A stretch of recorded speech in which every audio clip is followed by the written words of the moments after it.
That's too cool.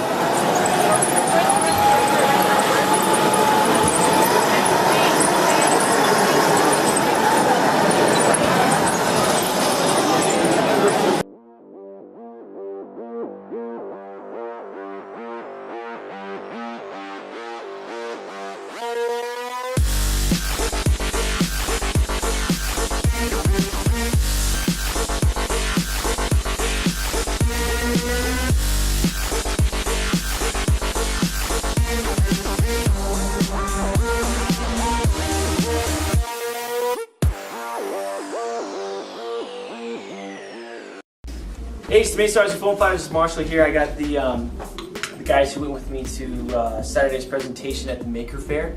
We were having like this NOCO mini Maker Faire for all the artisans and all the businesses around, like that do 3D printers and laser cutters and all that stuff. R2D2s. Yeah, a bunch of R2D2s, all kinds of crazy stuff. And we were invited to come and present. When I say we probably had like what, 30, 40 people come? Yeah.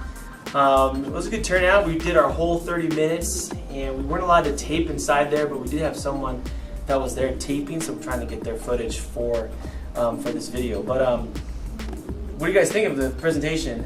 It was cool. I thought the R2D2s were pretty cool. They like could spin and stuff. Yeah, that's not about the presentation though. What about the presentation?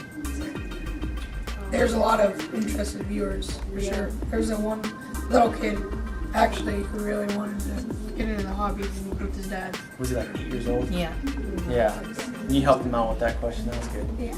But no, it was really cool. There was some people that had some good questions, and we presented the F-22 Raptor that Colton's working on, and then we did the Dark Knight, and then we also brought the tricopter. There was like one guy who was just really interested in the tricopter.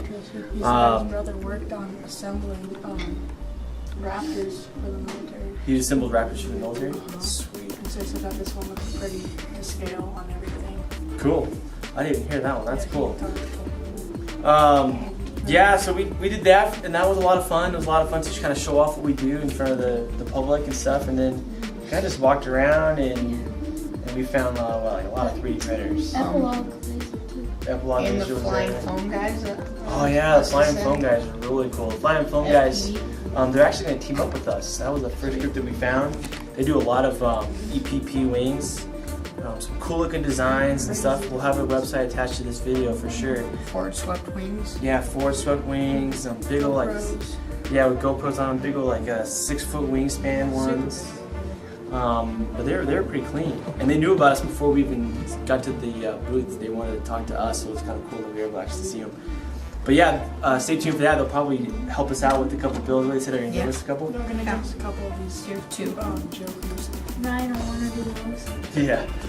Winged, I think they're winged plane, right? Yeah, they're winged. Very cool. A lot of 3D printers. A lot of 3D printers. You know, what was the turn off on 3D printers? It's really slow. Super slow. Yeah, it was like an hour for an inch by inch cube. Yeah. And these guys were making these robots, and it was like, what was the output time? 4 hours, 5 hours. 4 hours for like the body, and then the head took like 3 hours or something. Yeah. I know, you're trying to think of like, how would that work in our classroom? There was one that was like the doctor who like timed our photo or the phone booth, and the dude said he'd been working on it for like 3 hours, and it was like not even close to being done. Yeah. And then what other cool stuff? We saw a lot of CNC mill type cutters, the razor blade. Yeah, razor blade laser cutter. So it was a laser. Yeah, I thought it was actually pretty unique. All it did was they had the CNC part of it that had a little blade on the end, and it just ran his path and just cut little foamy airplanes that they had, little gliders that a ton of kids had. And then when we walked by with the Raptors, we were like, whoa. So it was pretty cool. I thought that was very innovative. Except for when it turned the corners, it like it would pull the corners up. We'd bend them a little bit. And then what else did we see? We saw the tank. Yeah, there was an RC tank that this dude was driving. That was pretty sick. That was really cool. And you guys asked if it was FPV, and it wasn't? Yeah, it wasn't. Because it looked like you could move the barrel over, and I thought that'd be sick. That little camera, and then you could move it over. Did you say it shoot? Did it shoot anything? I don't know. I didn't ask him that. I should ask him that. And then what else we saw? A bunch of those a lot of Star Wars stuff. Yes. A lot of like laser are the 3D printers of like wooden Star Wars ships. Oh yeah, that was cool too.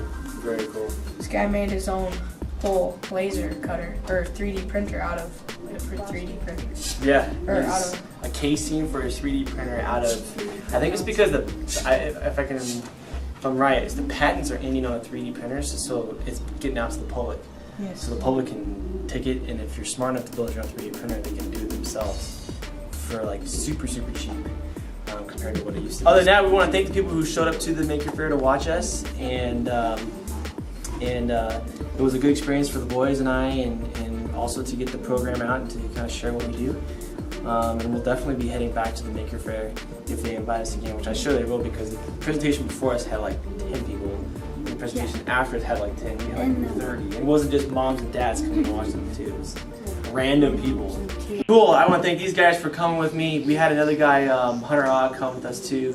But it was a good experience for us, and hope you guys enjoy some of the clips from the Maker Faire. And then whenever we get the presentation video, hopefully we'll be able to shoot a link or something in our website and our article on the flight test. So thanks a lot for watching this episode, and we'll catch you later.